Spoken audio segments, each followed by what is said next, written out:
بڑی خوبصورت بات کی کہ اگر توفیق ہو اور ہمت ہو تو آج بھی جو ہے کیا کہتے ہیں ان کے دانت کھٹے کیے جا سکتے ہیں۔ قرآن پاک میں اس بات کو اللہ سبحانہ وتعالیٰ نے سورہ حدید کے اندر فرمایا، اعوذ باللہ من الشیطان الرجیم، بسم اللہ، وَأَنزَلْنَا الْحَدِيدَ فِيهِ بَأْسٌ شَدِيدٌ وَمَنَافِعُ لِلنَّاسِ۔ ہم وہ جو لوگوں کے جو حدید میں جو فائدے ہیں وہ تو اٹھا رہے ہیں، لیکن وہ جو لفظ تھا وَأَنزَلْنَا الْحَدِيدَ فِيهِ بَأْسٌ شَدِيدٌ، اس کا باقاعدہ مظاہرہ ایک مہینہ پہلے کشمیر کے ہمارے بھائیوں نے اس تاغوتی نظام کو، یہ سارے کے سارے وہاں پہ جا کے باادب باملاحظہ بیٹھے ہوئے تھے، اور وہاں سے 3 نوجوان تھے کشمیری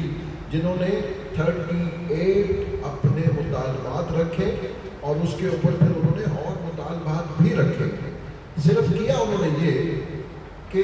انہوں نے ایک گولی ماری، انہوں نے 2 ماری، انہوں نے 2 ماری، انہوں نے 4 سے جواب دیا، اور پھر یہ سارے کے سارے باجماعت وہاں پہ بیٹھے ہوئے تھے، اور ہم سب نے وہ پھر کانفرنس بھی دیکھی کیسے آج کے دور میں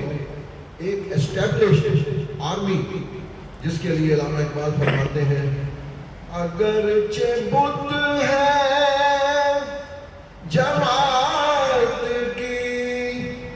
آستینوں میں، آج ان سب کی بغلوں کے اندر یہ بت لے کے کبھی یہود، کبھی ہنود، کبھی نصارہ کے دائیں بائیں آپ کو پائے جاتے ہیں۔ اگرچہ بت ہے جماعت کی آستینوں میں، مجھے